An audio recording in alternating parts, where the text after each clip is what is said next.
গাজীপুরের কালিয়াকৈরে বাংলাদেশ স্কাউটসের আয়োজনে 3 দিনব্যাপী প্রেসিডেন্টস স্কাউট অ্যাওয়ার্ড মূল্যায়ন ক্যাম্প শুরু হয়েছে।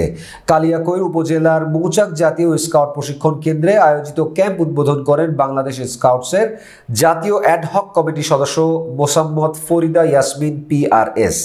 বাংলাদেশ স্কাউটসের নির্বাহী পরিচালক অনু চিং এর সভাপতিত্বে আয়োজিত উদ্বোধনী অনুষ্ঠানে বক্তব্য রাখেন বাংলাদেশ স্কাউটসের প্রাক্তন জাতীয় কমিশনার আন্তর্জাতিক ও অবসরপ্রাপ্ত উপসচিব মাহমুদুল হক, উপজেলার নির্বাহী কর্মকর্তা কাউসার আহমেদ, বাংলাদেশ স্কাউটসের উপপরিচালক জনসংযোগ ও মার্কেটিং বিভাগের পরেশ চন্দ্র বর্মন জানান, বাংলাদেশ স্কাউটসের সর্বোচ্চ পদক প্রেসিডেন্টস স্কাউট অ্যাওয়ার্ড এর জন্য প্রার্থী বাছাইয়ের উদ্দেশ্যে আয়োজিত এই ক্যাম্পে সারা দেশের বিভিন্ন স্কুল, মাদ্রাসা ও মুক্ত স্কাউট গ্রুপের 370 জন কিশোর কিশোরীকে এই ক্যাম্পে নিয়ে আসা হয়েছে।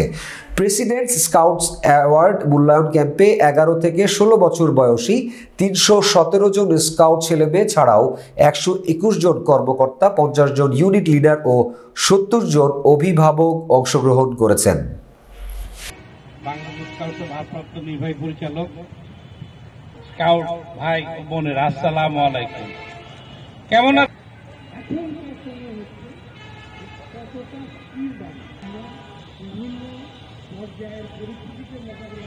দোয়া এবং আশীর্বাদ কামনা করে আজকের এই সুন্দর ভবিষ্যৎ কামনা করে আমার বক্তব্য শেষ করছি।